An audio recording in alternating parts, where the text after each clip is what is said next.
আজকে বেড়াতে বেড়াতে মাওয়া ঘাটে গিয়েছিলাম কয়েকজন বন্ধুর সাথে। তো যেতে আসতে এবং সেখানে নতুন মন্ত্রিসভা, প্রধানমন্ত্রী এবং তার মন্ত্রিসভা কেমন হলো, এই ব্যাপারগুলো নিয়ে অনেক আলোচনা হলো বন্ধুদের মাঝে।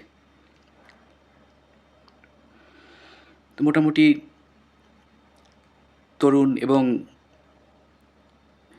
বয়স্কদের সমন্বয়ে যে মন্ত্রিসভাটি তারেক রহমান সাহেব আ ঘোষণা করেছেন বা দিয়েছেন, মোটামুটি সবার কাছেই গ্রহণযোগ্য হয়েছে। পাশাপাশি তার যে মন্ত্রণালয়গুলো নিয়ে যে চিন্তা, সে চিন্তার অনেকটা বহিঃপ্রকাশ দেখা গেছে। যেমন তিনি গুচ্ছভাবে মন্ত্রণালয় ভাগ করেছেন। গুচ্ছভাবে যেমন আম এক এক একেকজন মন্ত্রীর অধীনে সেই সেক্টরের যে কয়টা মন্ত্রণালয় একসাথে কাজ করে, সেরকম করে তিনি গুচ্ছ, গুচ্ছ করে দিয়েছেন যেন সমন্বয় হয় ভালোভাবে। সাথে আ সেই মন্ত্রীর পাশাপাশি প্রতিমন্ত্রীও ২-১ জন করে দিয়ে রেখেছেন তাকে সহযোগিতা করার জন্য এবং এই সমন্বয়টাকে আরও সুন্দরভাবে করার জন্য।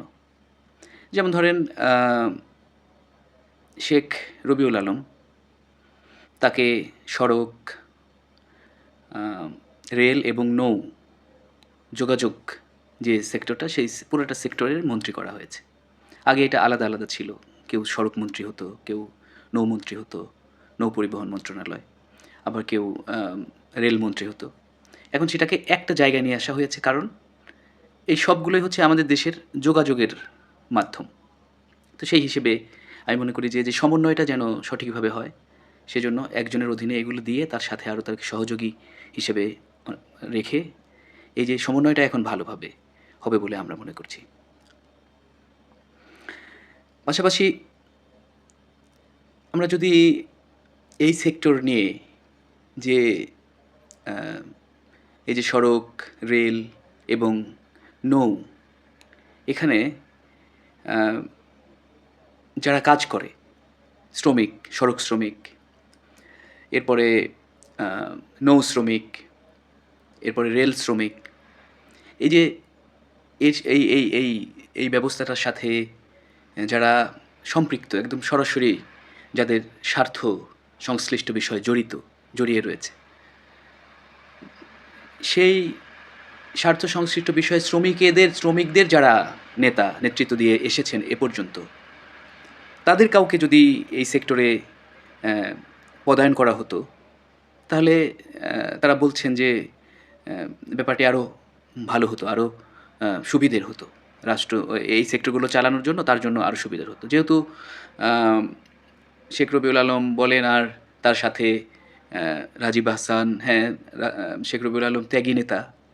অনেক ত্যাগ তিতিক্ষা তার আছে। দুঃসময়ে অ্যা ফ্যাসিবাদ বিরোধী আন্দোলনে তিনি আম একদম মিডিয়া থেকে শুরু করে মাঠ পর্যায় পর্যন্ত মিডিয়াতেও কথা বলেছেন, আবার মাঠেও সক্রিয় থেকেছেন, নেতাকর্মীদের সাথে থেকেছেন, তাদেরকে দেখাশোনা করেছেন, জেল-জুলুম অনেক কিছু খেটেছেন। আবার যে ২ ছাত্রনেতাকে তার সাথে দেয়া হয়েছে, এই ২ জনের রেপুটেশনও খুবই ভালো। রাজীব আহসান এবং হাবিবুর রশিদ।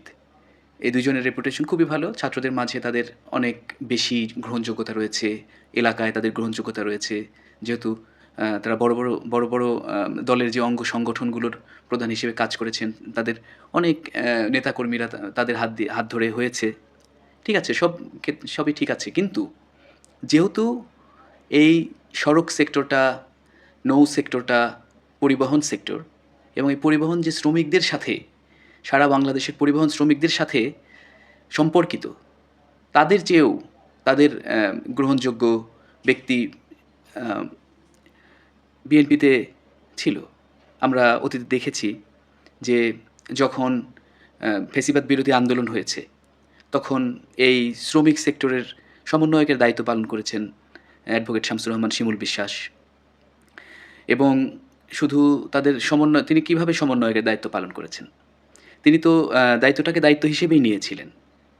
আমরা বিভিন্ন সময় দেখেছি যে তাদের নিয়ে আ আ শ্রমিক সমাবেশ করেছেন তিনি সেই ফ্যাসিস্ট সময়ে, এবং তার ডাকে অসংখ্য শ্রমিক, মানে দেখা যাচ্ছিল যে শ্রমিক দল থেকে শুরু করে এই যে শ্রমিক সেক্টরের যেমন আহ, আহ, পরিবহন শ্রমিক বলেন আর শ্রমিক ইউনিয়নগুলো বলেন, তার তত্ত্বাবধানে তার নেতৃত্বে একটা প্রাণ ফিরে পেয়েছিল। এবং সেই সময় আমরা যখন আন্দোলন সংগ্রাম চলে, বিশেষ করে জুলাই আন্দোলনের আগ দিয়ে শ্রমিকদেরকে সংগঠিত করে তোলা এবং আম, তাদেরকে বিভিন্ন আন্দোলন সংগ্রামে তাদের অবদানের কথা আমরা জানি। শেষ পর্যন্ত জুলাই অভ্যুত্থানেও প্রায় 200-250 মতো শ্রমিক প্রাণ দিয়েছে। বিএনপি করা শ্রমিক সংগঠনের তারা নেতাকর্মী ছিলেন। তো এই যে তাদেরকে উদ্বুদ্ধ করা এবং আন্দোলনে সম্পৃক্ত করা, এবং তার জন্য যে বিভিন্ন সময় আমরা দেখেছি যে শ্রমিক কনভেনশন তিনি করেছিলেন, সেই শ্রমিক কনভেনশনগুলোতে শ্রমিকদেরকে দলের পক্ষ থেকে তিনি অনেক প্রতিশ্রুতি দিয়েছিলেন। আমরা একবার দেখলাম যে এক কনভেনশনে 31 দফার একটা প্রতিশ্রুতি ছিল শ্রমিকদের জন্য। আবার এক কনভেনশনে আমরা দেখেছিলাম যে মে দিবসে আমরা দেখেছিলাম যে তার নেতৃত্বে, তার আহ্বানে পার্টি অফিসের সামনে বিশাল বড় সমাবেশ হয়েছে শ্রমিকদের নিয়ে। সেখানে 11 দফা 10 দফা ঘোষণা করা হয়েছিল। এগুলো আমরা দেখেছিলাম। তো আরও ভালো হতো যদি এই সেক্টরটিতে এই শ্রমিকদের নেতা, শ্রমিকরা যাকে নেতা হিসেবে গ্রহণ করে নিয়েছে, যদি শিমুল বিশ্বাসকে এই সেক্টরগুলোতে যদি মন্ত্রী বানানো হতো, আমার মনে হয় যে আরও ভালো হতো মন্ত্রী পরিষদটা। এখন যখন শ্রমিকরা দেখবে যে শ্রমিক সংগঠনগুলো কিন্তু এভাবেই চলে, যে তারা যাকে নেতা বলে ধরে নেয়, এমনি এমনি ধরে নেয় না, তারা বোঝে যে আসলে আমাদের দুঃখ দুর্দশা, আমাদের অভাব অভিযোগ কে আসলে মন দিয়ে শোনে এবং কাজ করে, এটা কিন্তু তারা খুব গভীরভাবে দেখে এবং এই সংগঠনটি এভাবেই চলে। তো দীর্ঘদিন ধরে যেহেতু শিমুল বিশ্বাস এই পরিবহন সেক্টর, নৌ সেক্টর, তারপরে রেল, আমরা আপনারা খেয়াল করলে হয়তো লক্ষ্য করবেন যে কিছুদিন আগে যখন রেলে এই তত্ত্বাবধায়ক সরকারের সময় আর কি, এই ইন্টারিম গভর্নমেন্টের সময় যখন রেলে একটা বিশৃঙ্খলা দেখা দিল, তখন কিন্তু এই রেল উপদেষ্টা বলুন আর প্রধান উপদেষ্টা বলুন, সে কিন্তু শ্রমিকদের প্রতিনিধি হিসেবে শিমুল বিশ্বাসকে সামনে রেখে তারা কিন্তু সেই রেলের যে অসন্তোষ তৈরি হয়েছিল শ্রমিকদের মাঝে, সেই অসন্তোষটাকে দূর করেছেন। তো এরকমই আর কি, যদি যেহেতু এই পরিবহন সেক্টরটা শ্রমিকদের নিয়ে, তো সেখানে যদি তারা তাদের নেতাকে পেত এবং তার নেতৃত্বে যদি আরও ভালো করে এই সেক্টরটাকে গড়ে তোলা যেত, শ্রমিকদের জন্য ভালো হতো।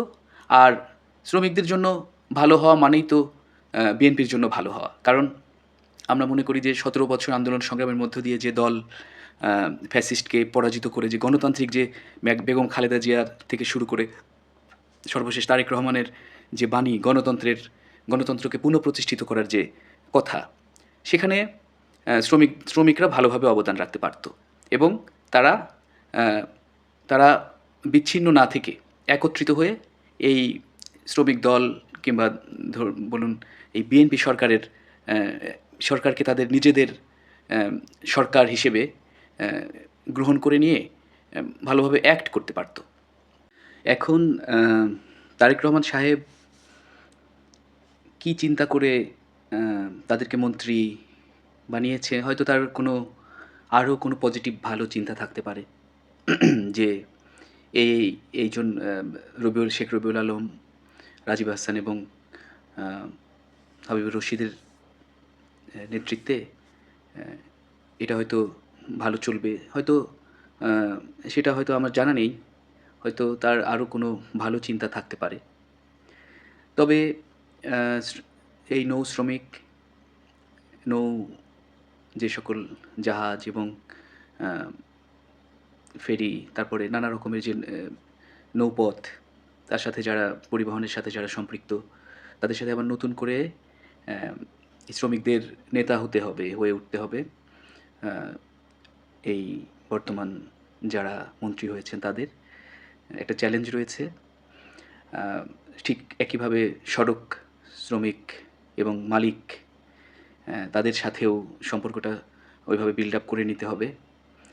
একইভাবে রেলকেও বলা যেতে পারে, সেখানেও শ্রমিক এবং কর্মচারী যারা আছে অফিসার থেকে শুরু করে সবার সাথে একটা নতুন বন্ডেজ তৈরি করতে হবে। তো সেজন্য তারা শ্রমিক নেতা হিসেবে আ শিমুল বিশ্বাস, নজরুল ইসলাম খান এবং শ্রমিক দলের যারা সভাপতি সেক্রেটারি তাদের সহযোগিতা নিশ্চয়ই তারা নেবেন। অ্যা এবং আমার জানা মতে যে যারা মন্ত্রী হয়েছেন তারা সবাই আ এই শিমুল বিশ্বাস বলেন আর আ তার নেতা নজরুল ইসলাম খান বলেন, সবারই অনুগত এবং আ ছোট ভাই হিসেবে আরকি আমরা দলের মধ্যে তাদের বিভিন্ন সময় আমরা দেখেছি যে তাদের ছোট ভাই হিসেবে তারা রয়েছেন। তো এখন তাদের বয়স কম। অ্যা যদি আমরা করিতকর্ম কাজ যদি বুঝি, মনে করি এবং ইয়াং জেনারেশনের একটা আ অংশগ্রহণ, অংশীদারিত্ব যদি এদিক থেকে দেখি তাহলে তাদের কাজগুলো হয়তো আশা করা যায় যে অনেক দ্রুত হবে।